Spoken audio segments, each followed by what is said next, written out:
Hello friends, welcome to Abhi's hashtag. இன்னைக்கு நம்ம வீடியோல சிம்பிளா ஒரு pizza sauce எப்படி வந்து பண்றதுன்னு பாப்போம்.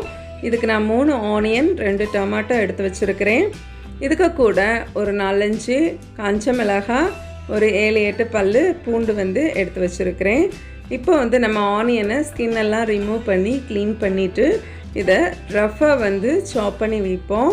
இத வந்து குக்கர்ல தான் இன்னைக்கு நம்ம வேக வைக்க போறோம். நான் எடுத்து வச்சிருக்கிற தக்காளியில் மேல் போர்ஷன் கொஞ்சம் ஹார்டாக இருக்கிறதுனால அந்த இடத்த நான் கட் பண்ணி ரிமூவ் பண்ணியிருக்கிறேன். ஸோ இதே மாதிரி வந்து இதோட பேக் சைடும் வந்து ஒரு எக்ஸ் ஷேப்பில் வந்து கட் பண்ணி இதை குக் பண்ண வைப்போம்.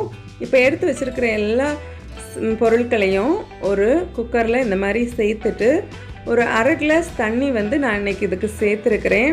தண்ணி கம்மியாக சேர்த்தா போதும், ஏன்னா லாஸ்ட்டில் நிற்கிற தண்ணி நம்ம யூஸ் பண்ணுறது கிடையாது. ஸோ தண்ணி கரெக்டாக விட்டுட்டு நான் ஒரு 2 விசில் வச்சு வேக வச்சு எடுத்துருக்கிறேன். பாருங்கள், நம்மளோட தக்காளி எல்லாம் வந்து சூப்பராக குக் ஆகி ஸ்கின் வந்து தனியாக இருக்குது பாருங்கள். இதை கேர்ஃபுல்லாக வந்து ரிமூவ் பண்ணிவிட்டு இதை நல்லா வந்து ஆற விடுங்க. ஒன்ஸ் நல்லா கூல் ஆனதும் இதை வந்து ஒரு மிக்ஸி ஜாரில் வந்து இந்த பீசஸை மாத்திரம் நம்ம அரைச்சி சேர்த்துறணும். சேர்த்துட்டு நல்லா வந்து இதை பேஸ்ட்டாக அரைக்கணும்னு கிடையாது, கொஞ்சம் குறையாக இருந்தால் பிஸா சாஸுக்கு கொஞ்சம் நல்லாயிருக்கும் இந்த மாதிரி. இப்போ ஒரு ஸ்டவ் ஆன் பண்ணி நான் இன்றைக்கி ஒரு குக்கர் வச்சுருக்கிறேன். அடி கனமான இருக்கிற பாத்திரத்தை செலக்ட் பண்ணிக்கோங்க. இதில் வந்து நான் இன்றைக்கி ஆலிவ் ஆயில் ஆட் பண்ணியிருக்கிறேன். உங்கள்கிட்ட என்ன ஆயில் இருந்தாலும் சேர்த்துக்கோங்க. ஒரு 3-4 ஸ்பூன் ஆலிவ் ஆயில் சேர்த்துட்டு நான் இன்றைக்கி காஷ்மீரி சில்லி பவுடர் வந்து 1 ஸ்பூன் வந்து சேர்த்து இந்த ஆயிலுக்கு கூட வந்து அதை மிக்ஸ் பண்ணி எடுக்கிறேன். உங்கள்கிட்ட முழு காஷ்மீரி சில்லி இருந்துச்சுன்னா நீங்கள் குக்கரில் தக்காளி வேக வைக்கும்போது அதையும் சேர்த்து வேக வச்சுக்கலாம். ஸோ அப்போது இந்த ஸ்டெப் வந்து நீங்கள் ஸ்கிப் பண்ணிக்கலாம். ஸோ இப்போ வந்து இந்த காஷ்மீரி சில்லி கொஞ்சம் வந்து ஆயில் கூட சூடானதும் நம்ம அரைச்சி வச்சுருக்கிறதான அந்த தக்காளி பேஸ்ட்டை வந்து இதில் சேர்த்துருவோம். சேர்த்துட்டு இதை உடனேயே நல்லா வந்து மிக்ஸ் பண்ணி கொடுங்க. ஸோ திக்காக இருக்கிறதுனால அது வந்து நல்லா வந்து அந்த பொட்டி தெறிக்கிறதுக்கு வந்து சான்சஸ் இருக்குது.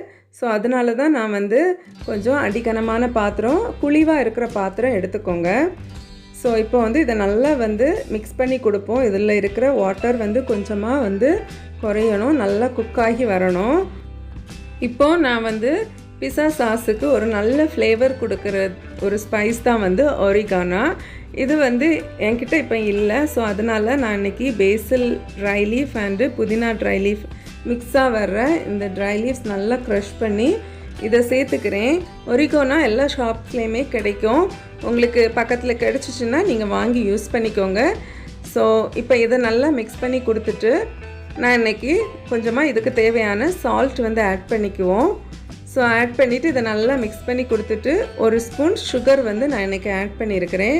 ஸோ அந்த நல்ல காரத்துக்கு கூட கொஞ்சமாக வந்து சுகர் ஆட் பண்ணும்போது இன்னும் கொஞ்சம் நல்லாயிருக்கும். அதுக்கப்புறம் வந்து உங்களோட தக்காளியோட புளிப்பை நீங்கள் அட்ஜஸ்ட் பண்ணி டொமேட்டோ கெச்சப் வந்து நமக்கு சேர்த்துக்கலாம். கொஞ்சம் நல்லா புளிப்பாக இருந்துச்சுன்னா ஒரு 2 அல்லது 3 ஸ்பூன் டொமேட்டோ கெச்சப் போதும். உங்களுக்கு புளிப்பே இல்லைன்னா ஒரு 4-5 ஸ்பூனு டொமேட்டோ கெச்சப் வந்து யூஸ் பண்ணிக்கோங்க. நான் இன்றைக்கி ஒரு 3 ஸ்பூன் வந்து டொமேட்டோ கெச்சப் வந்து ஆட் பண்ணியிருக்கிறேன். ஸோ இதை நல்லா மிக்ஸ் பண்ணி கொடுப்போம். நல்லா மிக்ஸ் பண்ணிவிட்டு பாருங்கள். ஸோ நல்லா தண்ணி எல்லாம் வந்து போய் இது நல்ல ஒரு கன்சிஸ்டன்சிக்கு வந்திருக்கு பாருங்கள். இப்படி ஒரு ஸ்பூன் வச்சு நீங்கள் இந்த மாதிரி ப்ரெஸ் பண்ணி கொடுக்கும்போதே தெரியும். இப்போ பாருங்கள், சூப்பரான நம்மளோட பிஸா சாஸ் வந்து ரெடி ஆகிடுச்சு. இதோட டேஸ்ட்டு ரியலாகவே எனக்கு இன்றைக்கி கொஞ்சம் ஸ்பைஸியாக இருந்துச்சு. உங்களுக்கு காரம் கம்மியாக வேணும்னா ஒரு 2-3 மிளகாய் வந்து கம்மி பண்ணி யூஸ் பண்ணிக்கோங்க. ஸோ இதை நல்லா ஆற வச்சு இந்த மாதிரி ஒரு பாட்டிலில் நீங்கள் போட்டு வச்சிட்டிங்கன்னா இது வந்து ஒரு 2-3 வீக்ஸுக்கு நம்ம ஃப்ரிட்ஜில் வச்சு தாராளமே யூஸ் பண்ணிக்கலாம். கடையில் வாங்குகிற பிஸா சாஸை விட இது வந்து ரொம்பவுமே டேஸ்ட் வந்து சூப்பராக இருக்கும் ஃப்ரெண்ட்ஸு. நீங்களும் இதை வீட்டில் செஞ்சு பாருங்கள். செஞ்சு பார்த்து உங்கள் ஃபீட்பேக்கை என் கூட ஷேர் பண்ணுங்கள். நம்ம நெக்ஸ்ட் வீடியோ வந்து ஒரு பிஸா வந்து வீட்டில் எப்படி சூப்பராக செய்கிறதுன்னு பார்க்கலாம். ஃப்ரெண்ட்ஸ், இந்த வீடியோ உங்களுக்கு பிடிச்சிருந்தா லைக் பண்ணுங்கள், சப்ஸ்கிரைப் பண்ணுங்கள், உங்கள் ஃப்ரெண்ட்ஸ் அண்ட் ஃபேமிலிக்கு கூட ஷேர் பண்ணுங்கள். நான் நெக்ஸ்ட் வீடியோ பிஸா வீடியோவோடு உங்களை சந்திக்கிறேன். அது வரைக்கும் பாய், டேக் கேர், தேங்க்ஸ் ஃபார் வாட்சிங்.